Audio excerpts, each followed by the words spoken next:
네, 안녕하십니까? 여기 맨 가운데 자리, 맨 뒷자리 한번 다 보세요. 어때요? 네, 보기 좋죠? 아주 보기 좋습니다.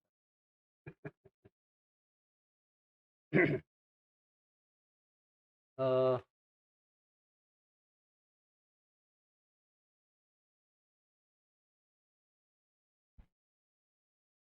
오늘 말씀은 아가서 4장 15절에서 5장 1절까지입니다. 아가서 4장 15절, 6절, 5장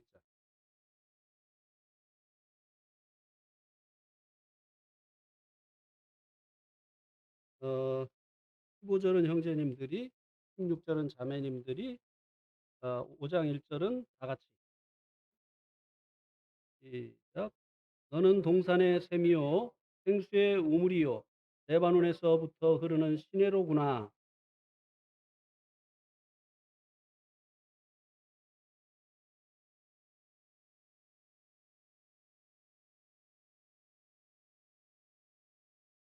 내 누이 내 신부야, 내가 내 동산에 들어와서 나의 모략과 향재료를 거두고 나의 꿀송이와 꿀을 먹고 내 포도주와 내 우유를 마셨으니 나의 친구들아 먹으라. 나의 사랑하는 사람들아 많이 마시라. 지난 주일에 이어서 나가서 말씀을 드리고 있는데요. 지난 주일에는 4장 12절에서 14절까지의 말씀을 가지고 어 아내 술람미와 첫날 밤을 보낸 솔로몬이 그 아내에 대해서 칭송한 내용의 말씀을 보았습니다. 그가 그 아내를 칭송한 그 이유가 12절에 나와 있는데요. "담근 동산이고 덮은 우물이고 봉한 샘이었기 때문이라고 하는 것입니다. 이것은 자신과 결혼을 하기까지 다른 남자들에 대해서 자신을 지킨 것에 대해서 순결을 지킨 것에 대해서 칭송을 해 주고 있는 것입니다. 얼마나 솔로몬이 자기를 만나기까지, 자기를 만나서 자기에게 그 몸을 어 주기까지 순결을 지킨 그 아내를 대하면서 얼마나 기뻤겠습니까? 그래서 이제 13 절에서는 이제 경험한 이 아내가 아 이제 그 동산에 각종 과목 같고 그리고 향나무 같고 그리고 이제 향품과 같다라고 또 칭송을 하고 있는 것을 볼 수 있게 되죠. 그래서 우리는 지난 주간에 이 말씀을 통해서 이제 도덕적인 순결을 우리들이 지켜야 될 것, 그다음에 영적인 순결을 지켜야 될 것에 대한 교훈을 받았습니다. 그리고 우리도 주님을 기쁘시게 하는 열매 맺는 삶, 또 예배드리는 삶, 찬양을 통해서 찬양의 열매를 통해서 주님을 기쁘시게 하는 삶을 살아야 될 것에 대해서 교훈을 했습니다. 이제 15절 말씀부터 말씀을 보시겠는데요. 이 15절 말씀에서는 이 열매 맺는 삶의 그 비결이 나타나 있습니다. 또 5장 1 절에도 우리가 어떻게 하면 이제 열매 맺는 삶을 살 수 있는가? 하나님 기뻐하시는 열매 맺는 삶을 살 수 있는가 하는 것에 대한 이제 비결이 나와 있습니다. 15 절에 보니까 "너는 동산의 샘이요 생수의 우물이요 레바논으로부터 흐르는 시내로." 이것은 이제 자신의 그 아내 술람미를 경험한 후에 솔로몬이 한 고백이죠. 솔로몬은 사랑에 대한 이 갈증을 그 아내 되어진 솔로몬을 통해서 충분히 해결을 했었던 것입니다. 그래서 이 사막 지역에 에 여행을 하면서 물로 인한 그 갈증을 겪는 사람들에게 샘과 우물과 이 시내는 얼마나 그 갈증을 해결해 주는 반가운 것이 되겠습니까.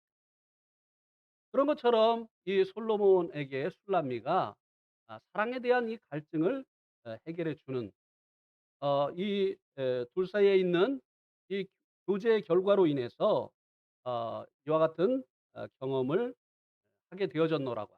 자신의 그 이제 그 사랑에 대한 갈증을 해결해 주는 샘과 같고 우물과 같고 시내와 같은 것이 바로 자신의 그 아내였다고 말씀을 해 주고 있습니다. 우리가 여기서 이제 영적인 교훈을 받을 수 있는데요. 어떻게 하면 우리의 삶 가운데도 하나님 기뻐하시는 이 과목들 그리고 향나무 상품과 같이 열매 맺고 하나님 기쁘시게 하는 이 향기 나는 이런 삶을 살 수 있느냐라고 하는 것입니다. 어 우리 한번 요한복음 15장 말씀을 한번 보실까요? 거기에 인제 열매 맺는 그 비결이 하나 있는데요.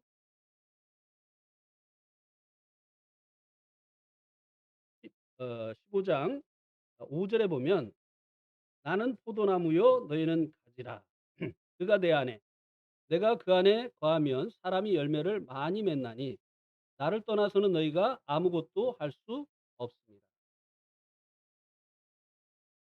어 주님께서 포도나무고 그리고 이 제자들은 에 가지라고 말씀해 주고 있습니다. 그래서 이 제자들이 주님 안에 주님이 제자들 안에 있는 것이 바로 많은 열매를 맺는 비결이라고 말씀을 해 주고 있습니다. 가지가 나무를 떠나서는 결코 열매를 맺을 수 없는 것처럼 주님 안에 있는 이 성도들이 주님을 떠나서는 열매를 맺을 수 없고 열매를 맺는 비결은 주님 안에 거하는 것이다라고 하는 것입니다. 이것은 주님과 연합된 삶을 이야기하는 것이고 주님과 동행하는 삶을 말씀해 주는 것입니다. 그 결과가 많은 열매를 맺게 되어진다고 하는 것입니다. 하나님께서요 우리를 구원하신 목적이 여러 가지가 있습니다. 그죠? 그중에 이제 하나가 무엇인가를 보도록 하겠는데요. 고린도후서 1장 9 절을 한번 보시기 바랍니다.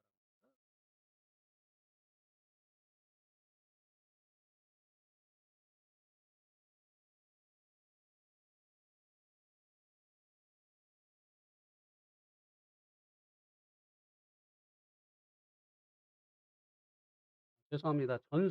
고린도전서 1장 9 절. 고린도전서 1장 9 절. 죄송합니다. 죄송하다고 말씀드렸어요. 너무 쏘아보지 마세요. 고린도전서 1장 9 절.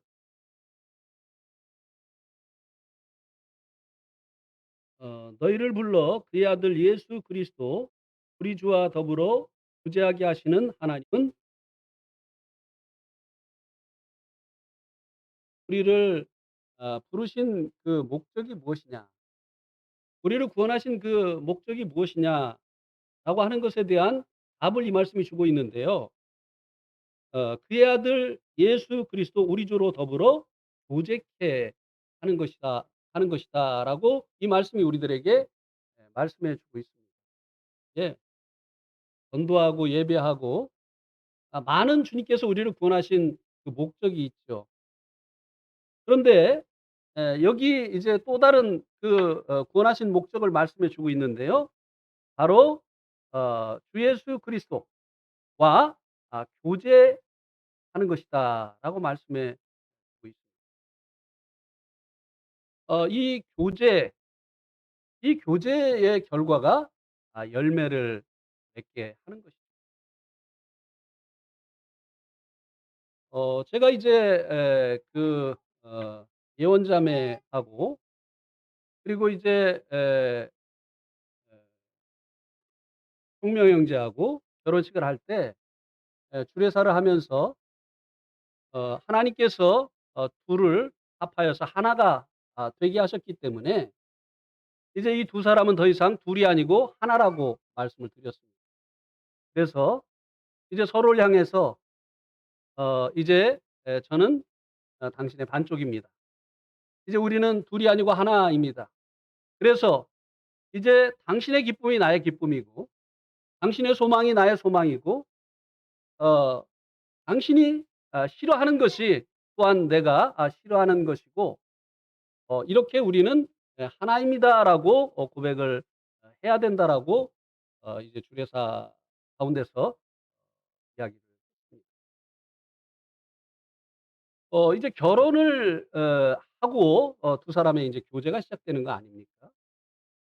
그런 것처럼 우리가 구원받고 주님과 화목하게 되어짐으로 인해서 주님과 인제 연합하게 되어짐으로 인해서 이제 주님과 교제하는 이와 같은 삶을 시작하게 되어지는 것이죠. 하나님께서 우리를 구원하신 목적 중에 하나가 이거예요. 젊은 남녀가 결혼을 했는데 교제를 안 해요. 예. 뭐 따로 산다든지 이렇게 한다고 한다면 결혼한 그 목적이 퇴색되는 것이 아니겠습니까? 함께 살기 위해서 또 모든 것을 같이 하기 위해서 이 결혼을 하는 것이 아니겠습니까? 하나님께서 "둘이 하나가 될지니라." 이렇게 이제 주님 하나님께서 말씀을 하셨기 때문에 결혼을 하면 교제하는 거예요. 함께 하는 거예요. 예. 그래서 우리가 구원받고 나면 구원을 받은 것이 이제 죄사함을 통해서 하나님과 인제 연합된 거잖아요. 사망이 분리이기 때문에 구원받았다고 하는 것은 우리가 이제 하나님과 다시 연합이 되어진 것입니다. 그래서 이제 하나 되어진 그분과 교제하고 살아가는 이것이 또 우리의 신앙 생활이죠. 그래서 이제 구원을 받은 이후에는 하나님 당신의 뜻이 주님 당신의 뜻이 나의 뜻입니다. 당신이 기뻐하는 것이 나의 기쁨입니다. 당신이 싫어하는 것을 저도 증오합니다. 이렇게 이제 예 고백을 하고 그렇게 살아가는 것이 주님 안에 거하는 삶이고 주님과 연합된 삶을 사는 것이고 그리고 주님과 동행하는 삶을 사는 것이죠. 그렇게 하게 되어질 때 우리의 삶에서 하나님 기뻐하시는 의의 열매가 맺혀지게 되어 지는 것이 아니겠느냐고 하는 것이에요. 그래서 여기 이 15절 이 말씀은 두 사람의 이 교제에 대해서 말씀을 해 주고 있는데요. 솔로몬과 이 술람미의 결혼 후에 결혼 전에는 가질 수 없었던 두 사람의 이 교제에 대해서 말씀을 해 주고 있는데요. 이것이 우리의 삶 가운데서 이제 열매를 맺게 하는 그 같은 비결을 말씀해 주고 있다고 하는 것입니다. 자 이제 16장 1 절로 넘어가겠습니다. 어 아 16 절. 죄송합니다. 4장 16 절. 예.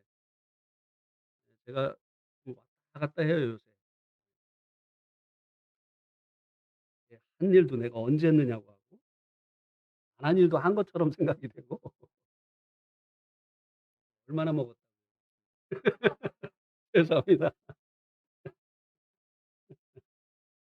예. 16 절에 보니까 아 이거는 인제 솔롬미의 술람미의 고백이죠. 지금까지는 이제 솔로몬의 고백이었는데 16 절은 이 자기의 남편 되어진 솔로몬에게 술람미가 이제 하고 있는 말입니다. "북풍아 일어나라." 이 북풍을 이제 솔로몬을 이야기하는 거죠. "북풍아 일어나라. 남풍아 오라. 나의 동산에 불어서 향기를 날리라. 나의 사랑하는 자가 그 동산에 들어가서 아름다운 열매 먹기를 원하노라." 예. 교제를 원하고 있는 거죠. 이제 자신의 그 남편 되어진 이 솔로몬이 자신에게 바람과 같이 이 동산으로 불어오는 이 바람과 같이 자기에게 와서 교제 에 해줄 것에 대해서 말씀을 해 주고. 그런데 남편이 때로는 북풍처럼 자기에게 다가오기도 한다는 거죠. 따뜻한 이 남풍처럼 다가오는 것만이 아니라고 하는 거죠. 예. 뭐 결혼하고 이제 이 초창기 때는 정말 이 남편이 따뜻한 남풍 같기만 하지요. 그러나 이 남편이 항상 따뜻한 남풍처럼만 다가오는 것이 아니라고 하는 것입니다. 때로는 차가운 북풍처럼 다가오기도 한다고 하는 것이죠.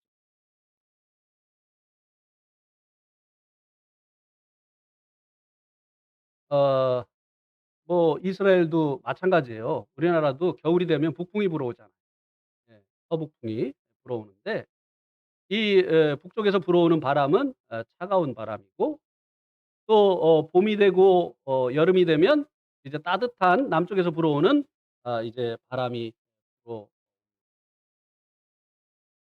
이와 같이 우리 주님도 때로는 우리들에게 이제 따뜻한 남풍과 같이 다가오실 뿐만 아니라 때로는 차가운 북풍과 같이 다가오시기도 한다고 하는 것입니다. 동산에 있는 그 과목들이 실한 열매를 맺기 위해서는요. 그리고 그 동산에 있는 향나무들, 향품들이 이제 아름다운 냄새를 내는 이런 이제 향품들이 되기 위해서는요. 따뜻한 바람만이 필요한 것이 아니라고 하는 것이에요. 차가운 북풍도 필요하다고 하는 것입니다. 여러분 혹시 인도 사과를 들어보신 적이 있습니까? 인도 사과. 못 들어보셨어요? 옛날에 인도 사과를 우리나라가 수입을 했었어요. 저도 먹어 봤는데요. 굉장히 답니다. 그리고 또 우리는 뭐 인도하고 붙어 있는 네팔에서 18년 동안 살았으니까 인도 사과를 먹을 기회가 많이 있었죠. 그런데 인도 사과가요, 달기는 한데 밀도가 굉장히 떨어져요. 그래 가지고 퍽퍽합니다. 우리나라 사람에게 이게 사과 맛입니까? 이거는 제가 먹을 때 이건 사과가 아니에요. 밤이에요, 밤. 사과를 먹으면 거기서 좀 주스가 나와 가지고 시고 단맛이 나와야 되는데 그냥 달콤한 그냥 밤이에요, 밤. 예. 잘 넘어가질 않아요. 국물이 없으면 뭘 못 먹는 저 같은 사람은 인도 사과가 잘 넘어가지가 않습니다. 왜 그럴까요? 예. 인도에는 따뜻한 바람만 부는 거예요. 예. 인도에도 이제 단단하고 또 신맛도 있고 단맛도 있는 이런 사과가 나는 데가 있어요. 카시미르. 여기는 이제 눈이 내리는 곳이거든요. 인도의 인제 북쪽 지방인데 파키스탄하고 접경한 이런 지역인데, 여기에서는 단단한 사과가 나옵니다. 네팔도 쫌솜이라고 하는 아주 인제 높은 지대 그리고 추운 이 지역에서 쫌솜 사과라고 하는 아주 딱딱한 이런 사과가 나오죠. 우리나라 사과들은 다 밀도가 굉장히 높죠. 그렇죠? 단단하죠. 그래서 이렇게 한번 손으로 반쪽을 내려고 하면 굉장히 힘들지 않습니까? 인도 사과는 이렇게 반쪽 내려고 하면 다 찌그러들어요. 예. 밀도가 인제 없어 가지고 말이죠. 그런데 이렇게 밀도를 높이는 일을, 사과가 단단해지고 그 안에 주스가 가득 차도록 하는 이와 같은 일을 무엇이 한다고요? 예. 추운 곳에서는요 모든 것이 빨리빨리 자라질 않아요. 천천히 자라기 때문에 굉장히 밀도가 높아지는 것이에요. 예. 그래서 이제 빨리 성장하게 하고 단맛을 내게 하는 이런 이제 태양이 필요 태양 따뜻한 이 바람이 필요할 뿐만 아니라 북풍이 필요하다는 것이에요. 그래서 우리 주님께서 때로는 이제 우리에게 따뜻한 남풍과 같이 다가오시기도 합니다. 은혜가 풍성한 주님께서 우리가 어려울 때 도움이 되시고 위기의 때 우리의 보호자가 되시고 이제 주님께서는 우리에게 따뜻한 바람으로 오시기도 하시죠. 그런데 때로는요. 차가운 이 북풍과 같이 우리들에게 다가오실 때도 있다고 하는 것입니다. 왜 주님 저에게 이런 어려움을 주십니까? 주님 왜 저에게 이런 고난을 주십니까? 왜 저만 이렇게 자꾸 어려운 일이 생기는 것입니까? 예, 필요한 것이죠. 아이들을 위해서 따뜻한 남풍뿐만 아니라 북풍이 필요한 것처럼 우리들의 삶 가운데 여러 가지 고난과 어려움이 다가오는 것은 필요하기 때문에 우리를 사랑하시는 주님께서 허락하시는 것이라고 하는 것입니다. 우리 한번 마태복음 14장 말씀을 보실까요? 마태복음 14장.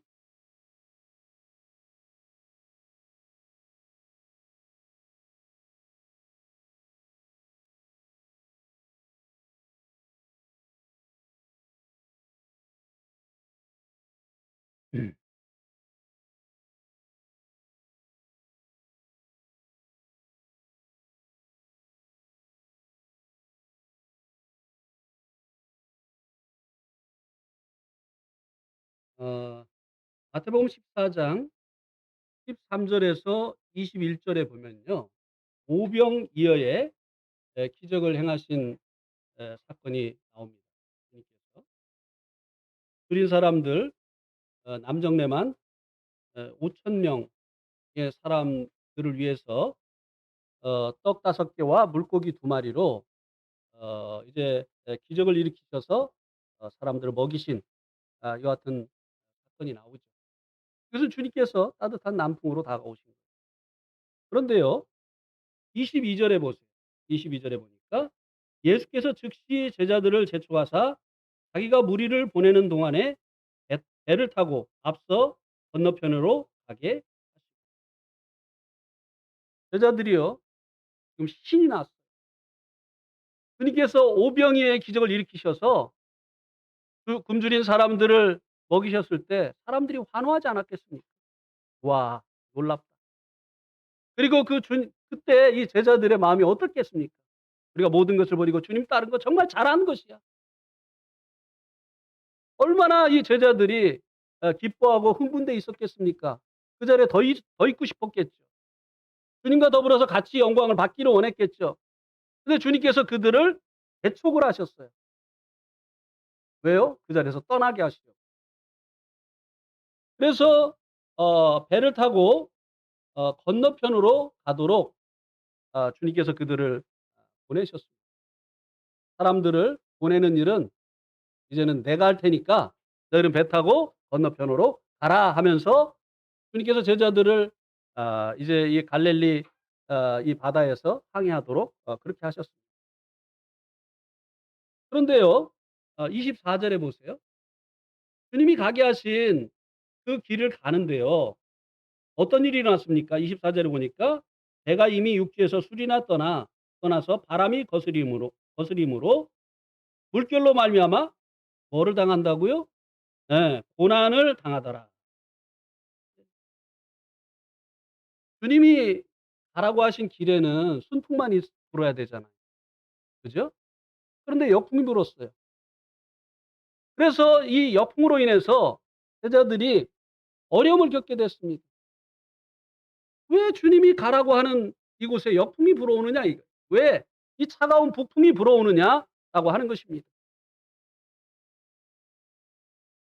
그래서 이제 이 고난 당하고 있는 제자들을 보시고 주님께서 밤 사경에 바다 위로 걸어 오셨습니다. 그랬더니 제자들이 놀라서 유령이라고 하고 무서워하면서 소리를 질렀어요. 얼마나 놀랐겠습니까? 밤에 유령이 아니고서야 어떻게 바다 위를 걸어와요. 바다 위로 걸어오니까 인제 너무 인제 두려웠던 것이죠. 그런데 예수님께서 이들에게 "안심하라. 내니 두려워하지 말라." 이렇게 이제 말씀을 하시니까 이제 베드로가 이제 "주님이시면 나를 물 위로 걷게 해 달라고." 해서 이제 물 위를 걷다가 그 유명한 말씀이잖아요. "일렁이는 파도를 보고 물로 빠져들어가 가지고." 또 베드로 그 빠진 그 베드로를 주님께서 이제 살려 달라고 외치는 이 베드로를 주님께서 건지셨죠. 어 그리고 나서 33 절에 한번 33 절을 보시기 바랍니다. 33 절에 보니까 배에 있는 사람들이 예수께 절하며 이르되 진실로 하나님의 아들이로소이다.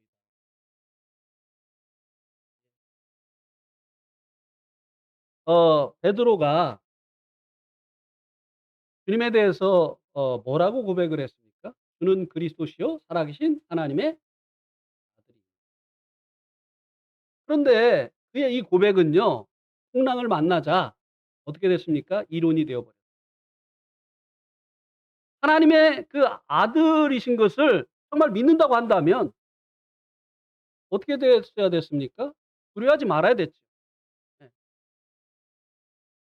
근데 이 베드로가 이제 이 풍랑을 만나니까 문제를 만나니까 주님이 안 계신 것처럼 주님이 계셔도 자기를 위해서 아무것도 해줄 수 없는 분처럼 반응을 했다고 하는 것입니다.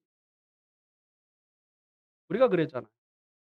평상시에는 우리가 주님을 전능하신 주님, 마음이 원하시면 모든 것을 하실 수 있는 주님, 주님 나와 함께 하셔서 감사합니다. 이렇게 하는데 우리들에게 어떠한 어려움이 다가왔을 때 어떻게 반응을 합니까? 주님, 이제 주님께서 나를 사랑하시고 또 주님이 못하실 것이 없으신 전능하신 분이시라는 것을 저에게 나타내 주실 기회입니다. 이 문제를 주님께 맡깁니다 하고 평안하게 가느냐고 하는 것이에요. 아유, 진짜 재수 없어. 예수 믿는데 나에게만 왜 이렇게 어려움이 있는 거야. 그리고 어떻게 하죠? 뭐 재정적인 어려움이라고 한다면 누구한테 가서 돈을 꿀까? 이거부터 생각하잖아. 어떻게 내 형편을 잘 설명을 해 가지고 그 사람의 마음을 감동시켜서 꺼주지 않으면 안 되게 만들까? 그런데 이들이요. 이 풍랑을 통해서 배가 뒤집히려고 하는 이런 위기를 통해서 이 고난을 통해서 무엇을 배웠습니까? 주님이 하나님의 아들이시라고 하는 것을 배웠어요. 이제 이론적으로 알고 있던 그 하나님의 아들이 정말 이 하나님의 아들이시라고 하는 것을 배울 수 있게 되어졌다고 하는 것입니다. 난풍만이 우리에게 필요한 게 아니에요. 북풍이 필요합니다. 배를 뒤집어 엎을 것 같은 이 북풍. 우리의 삶이 이제 망가질 거 말 것 같은 파탄 날 것 같은 이런 어려움들이 우리에게 필요하다는 것이에요. 그래야 우리가 기도를 배우고 그래야 주님이 어떠한 분이신지를 우리들이 실제적으로 배우고 경험할 수 있기 때문에 그래서 우리의 믿음이 자라가고 어떤 문제가 생겼을 때 사람에게 찾아가지 아니하고 주님께 기도하는 믿음의 사람이 되어줄 수 있기 때문에 이런 일들이 우리들에게 필요하다고 하는 것입니다. 그래서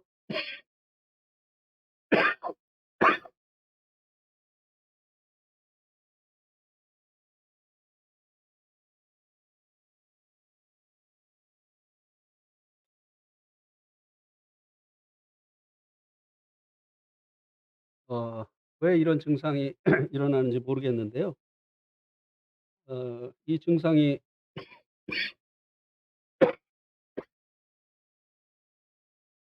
없어질 때까지요. 제가 말씀 전할 때 기침하지 않도록 꼭 저를 위해서 기도할 때 기도해 주시기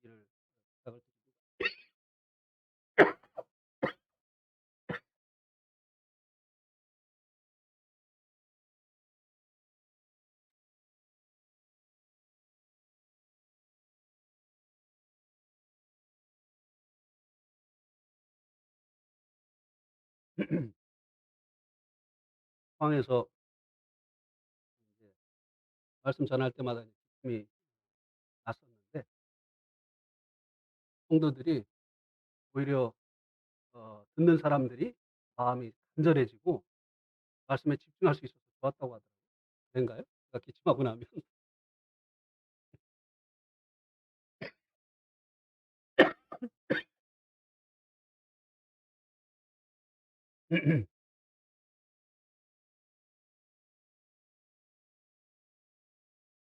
그다음에 인제 5장 1 절로 이 5장 1 절은 참 어려운 구절이에요.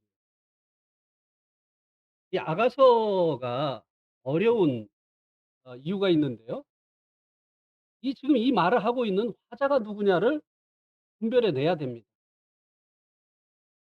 그렇게 해야만 계속되어지는 그 이야기의 그 문맥을 따라서 우리가 이것을 이해할 수 있게 되어지거든요. 그런데 이 화자가 누구인가를 잘못 분별하게 되면요.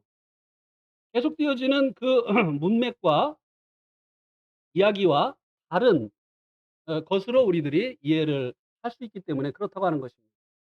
그래서 성경은 원 저자가 기록한 그대로 우리가 먼저 이것을 이해하는 것이 필요합니다. 영해한다고 그 맥락과 전혀 다른 이야기를 여기서 끌어내는 거 이거 잘못하는 것입니다. 여기서 사실 이단들이 나오는 거고요. 그래서 원 저자가 원래 말씀해 주고자 하는 그것을 전체적인 그 맥락을 통해서 이해를 하는 것이 필요하다고 하는 것입니다. 그런 의미에서 이 아가서 말씀은 이해하기가 굉장히 힘들어요. 보세요. 왜 힘든가 보세요. 어 제가 가지고 있는 인제 이 그 성경은 영어 성경이 인제 NIV인데요. 이 NIV는요 이 그 아가서의 이 구절, 구절을 누가 말했는지 다 써 놨어요. 그럼 5장 1 절은 누가 한 말이라고 써 놨느냐면은 lover 그러니까 사랑하는 자 솔로몬, 솔로몬이 인제 한 말이다 이렇게 인제 써 놨어요. 그러면 에 솔로몬이 한 말이 인제 솔로몬과 화자가 둘 인데 하나는 인제 친구들이라고 이야기를 했습니다. 그런데 이제 어디까지 인제 솔로몬이 한 말이냐면 어 "내 우유를 마셨으니." 거기까지가 솔로몬이 한 말이고 "나의 친구들아 먹으라. 나의 사랑하는 사람들아 많이 마시라." 요것은 솔로몬의 친구들이 한 말이다. 이렇게 이야기를 합니다. 그런데 솔로몬이 누구를 꿀송이와 같고 꿀을 먹고 내 포도주와 내 우유를 마셨다고 지금 말씀해 주고 있는 것입니다. 예 술람미를. 술람미를 이렇게 이제 달콤한 그런 그 여인으로 이 교제 가운데 그가 이 술람미를 통해서 이런 이제 달콤함을 맛본 것에 대해서 이야기를 하고 있는 건데요. 그런데 그다음에 친구들이 "나의 친구들아 먹으라. 나의 사랑하는 사람들아 많이 마시라." 누구를요? 누구를? 술람미를.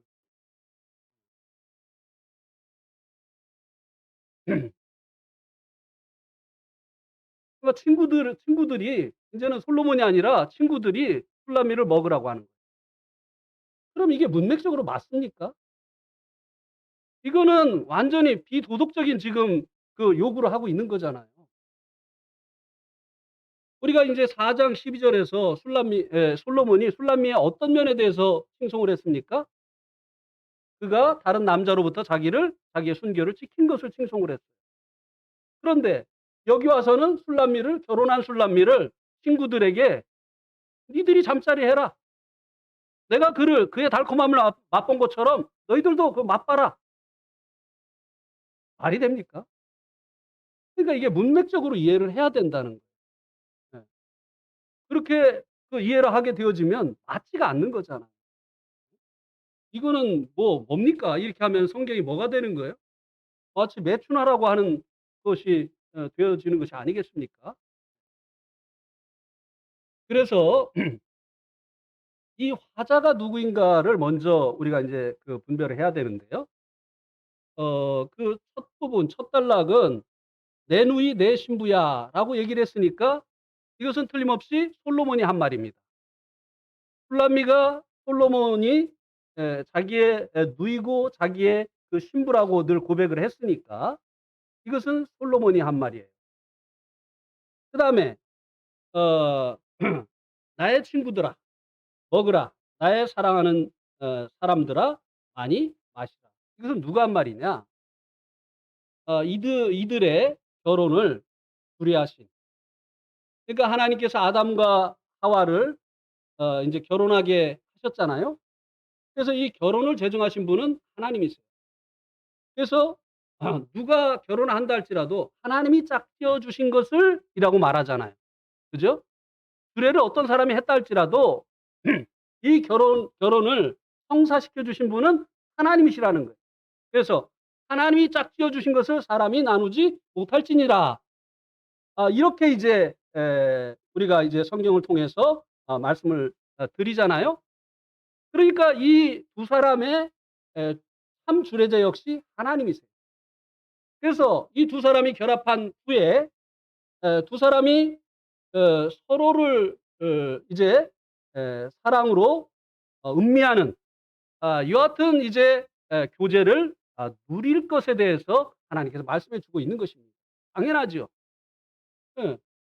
부모를 떠나 이 두 사람이 한 몸이 될지니라. 하나님께서 허락하신 거니까.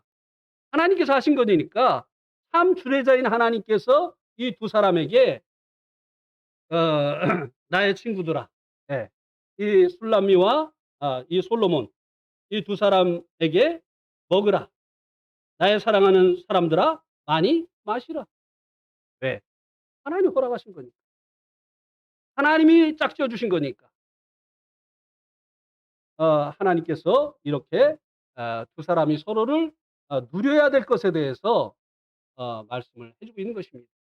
이것은 이제 교제를 둘 사이에 있는 그 교제를 그들이 누려야 될 것을 말씀해 주고 있는 것입니다.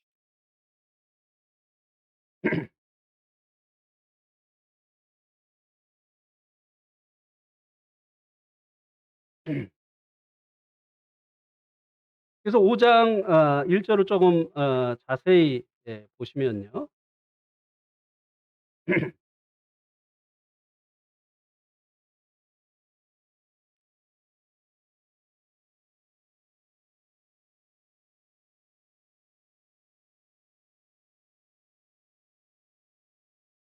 어 "내 누이 내 신부야 내가 내 동산에 들어와서." 그러니까 인제 솔로몬 자신이 내 동산에 술람미에게 들어와서 나의 모략 나의 향재료를 거두고 내 우유를 마셨다. 여기 말씀해 주고 있는 모략과 향재료를 거두고 어 나의 꿀송이와 꿀을 먹고 내 포도주와 내 우유를 마셨다고 말씀해 주고 있는데요. 이것은 어 이 솔로몬이 술람미를 통해서 맛보게 되어진 사랑의 나눔으로 인한 그 달콤함과 그 만족감을 말씀해 주고 있는 것이라고 하는 것입니다. 그래서 우리들도 전에는 주님을 만나기 전에는 어 우리들의 인제 기쁨이 주님이 아닌 다른 것에 있었죠. 저는 인제 그 주님 만나기 전에 저를 인제 기쁘게 하고 또 때로는 흥분되게 하고 이렇게 하는 것 중에 하나가 아시죠 여러분? 제가 뭐 때문에 기뻐하는지. 엊그저께 제가 막 3번 막 그냥 목청껏 소리를 질렀어요. 그래서 저희 아내는 잤어요. 그래 가지고 인제 아침에 "아이 그렇게 소리 지르는데도 잠이 와?" 그랬더니 감이 무슨 잠이 오느냐고. 그래서 "우리가 3번 소리 지른 거 들었느냐."고 그랬더니 "3대 1로 이겼어요." 그러더라고요. 3번 소리 질렀으니까요. 근데 몇 대 몇으로 이겼죠? 2대 1로 이겼어요, 2대 1. 근데 왜 3번 소리 질렀는지 아세요? 아니야, 아니야, 아니야. 2 번은 골 넣어 가지고 소리 지르고 3 번은 끝난 다음에 우리가 과연 16 강으로 올라가느냐 못 올라가느냐. 우루과이가 2대 0 으로 이기고 있었는데 한 골을 더 넣으면 우루과이가 올라가요. 그래 가지고 그거 기다리고 있다가 2대 0 으로 끝나니까 그때 다시 "으아!" 하고 막 소리를 질렀어요. 아 근데 요새 사람들 축구 안 보나 봐요. 우리 집에서만 우아하더라고요. 예. 아 그랬어요? 그런 기적이 일어나겠는가. 아마 많이 이제 포기들을 하신 것 같아요. 어쨌든 주님을 만나기 전에는 이제 각 사람이 이제 인생의 그 삶의 만족과 기쁨으로 여기는 것들이 각각 다르잖아요. 물론 그냥 생각 없이 사는 사람도 있습니다. 그러나 대부분의 사람들이 뭔가를 이제 성취하기 위해서, 왜냐하면 그것이 나에게 기쁨을 주리라고 생각하고 그것이 내 인생에 만족을 가져오리라고 생각하고 어떠한 일들을 목표 삼아서 이제 추구하고 그것을 향해서 달려가고 어떨 때는 이제 그런 일들을 하면서 실제적으로 기쁨을 누리기도 하는데요. 그런데 이제 이 솔로몬이 술람미를 만난 이후에는 술람미가 오직 자기의 기쁨이고 만족이었던 것처럼 우리가 주님을 만난 이후에는 우리들의 참된 기쁨, 우리들의 이 참된 만족이 바로 주님 자신이 되어진다고 하는 것입니다. 그러니까요. 우리는요. 아파도 기쁜 거예요. 왜냐하면 우리의 기쁨은 세상에 속한 것이 아니기 때문에. 주님으로부터 오는 기쁨이기 때문에 비록 우리가 세상에 살 동안 필요한 이 몸이 아파서 어쩌면 우리가 이제 이 세상을 떠나야 될 그 같은 날이 다른 사람보다 가까이 왔다 할지라도요. 기뻐할 수 있는 거예요. 그죠? 근데 이게 실제적인 상황이 닥치면 또 달라지더라고요. 예? 박태서 형제님 그랬어요, 안 그랬어요? 암이다고 하니까 '아 내가 주님과 가까이 왔구나 인제. 아 인제 내가 그리던 주님 만나러 가는구나.' 이런 생각이 들든가요? 아니면 어떻게든지 '아 이거 고침받고 더 살아야 돼.' 예. 실제적인 상황이 되어지면 좀 다르더라고요. 그렇죠? 그러나 어쨌든 우리들의 참된 기쁨은 주님이시잖아요. 그래서 요한복음 7장 37 절에 예수님께서 "누구든지 목마르거든 내게로 와서 마셔라. 나를 믿는 자는 그 배에서 생수의 강이 흘러나리라." 제가 이제 이제 구원받지 못하고 교파교회를 다니면서 신앙생활을 할 때 부흥회 때마다 열심히 불렀던 찬송이 있어요. 그게 뭐냐면 내게 강 내게 샘솟는 기쁨. 부흥회 때만 되면은 인제 이 찬송을 처음에는 이제 천천히 불러요. 내게 강 같은 평화 내게 강 같은 평화. 근데 인제 가면 갈수록 빨리 불러요. 내게 강 같은 평화 주여 아멘 막 이러면서 막 이렇게 하다가 나중에는 그냥 막 내게 강 같은 평화 할렐루야 막 하면서 막 열심히 부릅니다. 그런데 열심히 부르다가 한 번은 제 마음속에서요. "너 진짜 네 마음에 강 같은 평화가 있냐? 응. 네 마음에 샘솟는 기쁨이 있냐?" 이런 이제 질문이 들어왔어요. 뭐가 있어요? 내 마음에 무슨 어 강 같은 평화가 있고 샘솟는 기쁨이 있습니까? 강 같은 평화요? 솔 같은 평화도 없어요. 샘솟는 기쁨이요? 아니요. 거리가 멀어요. 제 마음은요 불평과 불만. 왜 내가 한국에서 태어났 미국에서 좀 태어나지. 그리고 왜 우리 부모님이 이렇게 가난할까? 그냥 제 마음에 온갖 이 불평과 불만이 가득했어요.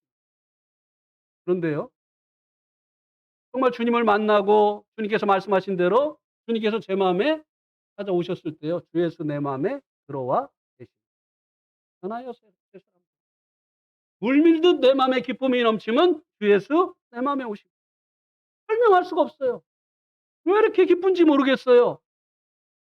밖에 나갔는데요, 나무들이 막 바람에 휘날리고, 그런데 그 모습이요, 하나님을 찬양하는 것처럼 보여요.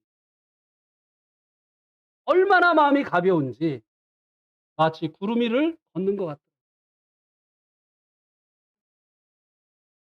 어제인가 어제 예식장에 이제 가서 형제님들하고, 한 분은 아내가 이제 대장암 4기에 걸리신 분이고, 한 분은 폐암 4기로 이제 지금 투병하고 있는 분이에요. 그 두 분과 이제 교제를 했어요.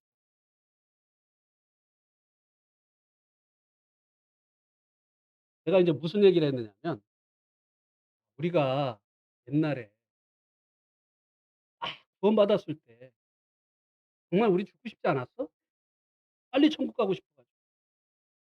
빨리 주님 만나고 싶어서 우리 죽고 싶었지? 저는 이제 그 매일 그 한강 그 다리를 건너서 이제 집으로 버스를 타고 집으로 돌아오곤 했었는데, 그때 정말 그랬어요. 얼마나 주님께 가고 싶은지 이 다리가 무너져 가지고 그냥 이 배가 물속으로 들어가라. 그럼 나는 주님께로 가는 거야. 그때 그랬어. 우리 그때 그랬잖아. 근데 지금 왜 이렇게 이 세상이 좋지? 응? 아프다고 하면 반가워야 되는데, 이 중병이 걸리면 '야 인제 주님께로 갈 날이 가까웠구나.' 하고 좋아야 되는데, 우리 왜 이러지? 우리 너무 세속화된 거 아니야? 어제 이제 예식장에서 식사를 하면서 이런 교제를,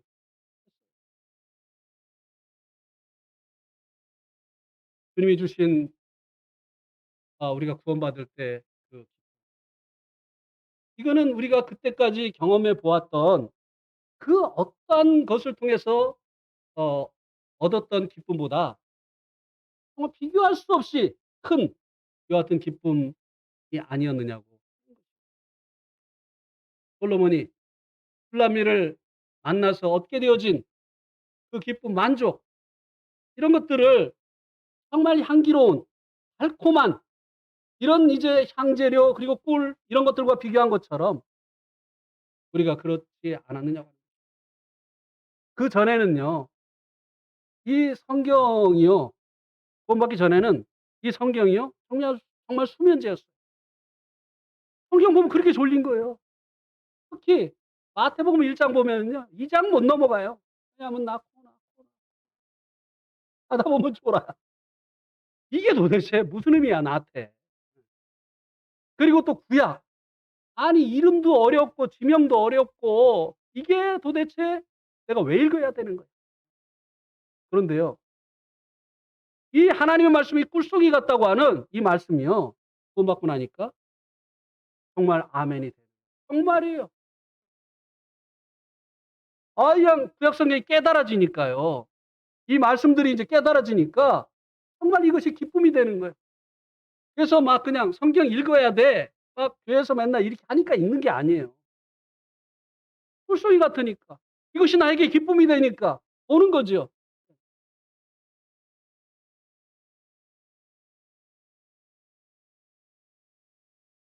이것이 이제 술람미로 인한 이제 솔로몬의 고백이었던 것처럼, 이것이 또한 우리가 주님으로 인한 우리들의 고백이 되어지는 것이라고 하는 것입니다. 우리가 이런 이제 삶을 잃어버렸다고 한다. 우리의 마음 가운데 주님으로 인한 이 기쁨과 이 만족, 이것이 다른 것으로 지금 대체되고 있다고 한다면 우리는 처음 사랑을 회복을 해야 됩니다. 어디에서 끊어졌는지, 내가 왜 이렇게 됐는지, 아무것도 없어도 정말 만족했고, 그리고 항상 우리들의 마음 가운데는 기쁨이 있었는데, 예, 제가 또 이 간증을 다시 한번 드리겠습니다. 그 박만근 형제님이 9월 22일 날 병원에 가서 이제 그 자신의 그 몸에 있는 암세포에 표적 치료를 할 수 있는 돌연변이가 있는가를 이제 검사를 하고 그 결과를 듣는 날이었어요. 9월 22 일이. 그 병원에 가서 의사 선생님을 만나는데 서론도 없이 "없습니다." 그 인제는 뭐 치료할 인제 방법이 없어진 거예요. 신장 이식 수술을 했기 때문에 표준 치료는 사실 어려운 상태예요. 항암 치료는 어려운 상태. 그래 그 얘기를 듣고 인제 나오는데 그전에는 뭐 '주님이 부르시면 가야지.' 이렇게 인제 담담하게 생각을 했는데 그 얘기를 딱 듣고 났는데요. 마음이 무너지더라고요. 그래 가지고 마음을 어디다 막 두지를 못한 거예요, 두 부부가 같이. 그렇게 그런 상태로 수요 집회를 갔어요.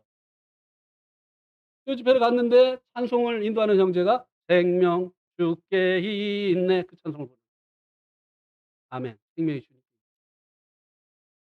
"능력 주께 있네." 아멘. 능력이 주님께 있네. "소망 주께 있네." 하는데 주님이 물으시고 "너 소망이 나에게 있었니? 아니면 표적 치료에 있었니?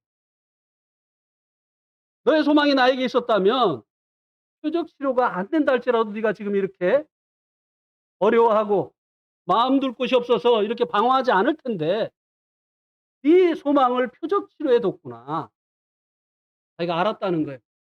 내가 말로는 주님께 소망을 두고 한다고 이렇게 했는데 실제적으로 문제가 닥치니까 그 소망이 표적 치료로 가 있었다고 하는 것을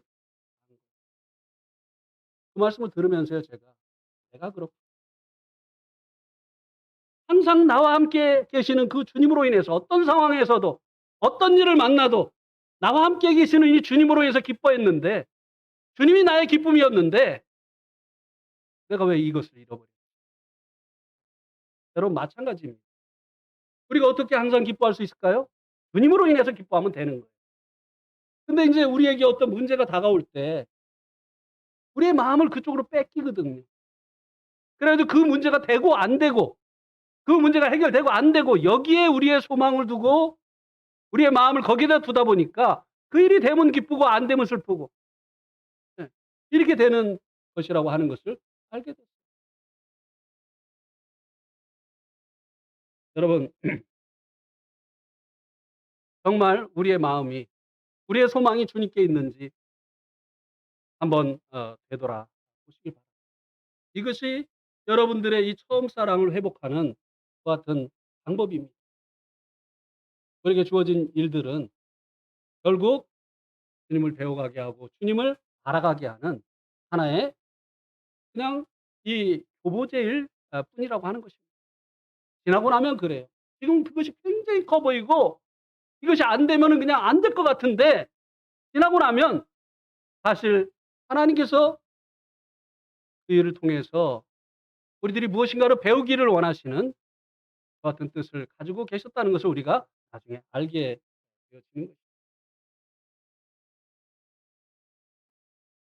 그래서 이제 이 솔로몬이 자신의 아내 되어진 술람미를 꿀송이 그리고 포도주, 우유, 그다음에 모략과 향재료로 이렇게 표현을 한 것을 통해서 우리의 주님이 우리에게 이와 같이 기쁨과 만족이 되어지는 분이라고 하는 것을 우리들이 교훈을 실제적으로 나의 삶 가운데 정말 주님이 그런 분이신가를 살펴볼 수 있기를 원하는 것입니다. 마지막으로요. 하나님께서 이들 부부에게 하신 말씀입니다. 친구들아, 나의 친구들아, 먹으라. 나의 사랑하는 사람들아, 많이. 이것이 우리의 삶 가운데 열매 맺는 이 삶을 살게 하는 하나의 비결이라고 말씀을 드렸습니다. 솔로몬과 술람미가 서로를 이제 취하고 서로를 즐기는 일을 하라고 주님께서 말씀하신 것처럼 우리가 주님과 매일의 삶 가운데서 교제하고 동행하는 이 삶을 우리가 살게 되어질 때 우리의 삶에 찬양의 열매가 맺히고, 왜냐하면 주님을 경험하게 되니까. 그 주님을 경험한 사람들은 그 입술에 찬양의 열매가 맺힐 수밖에 없어요. 그 상황이 어떠하든지 간에 그 상황이 아니라 그 가운데서 발견한 주님, 그 가운데서 알게 되어진 주님의 뜻, 이것을 인해서 찬양을 할 수 있게 되어진다고 하는 것입니다.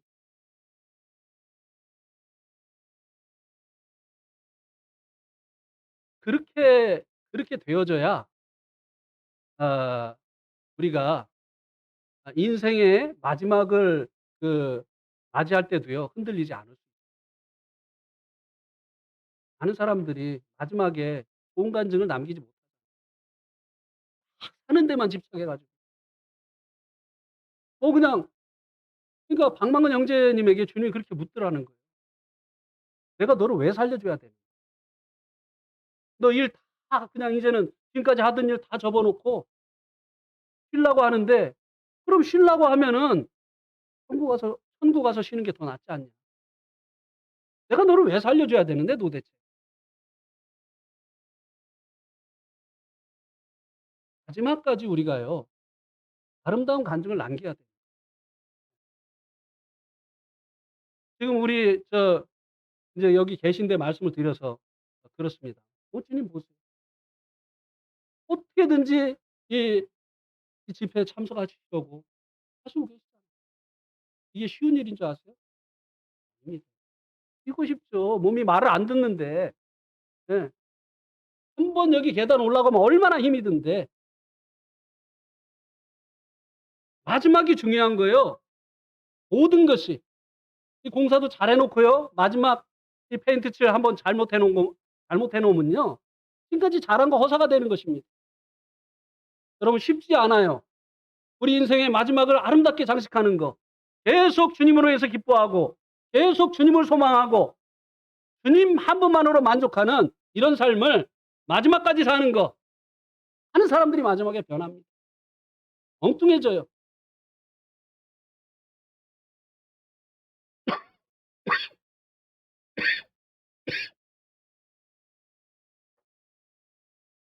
아시겠죠? 네. 오늘 말씀 여기까지.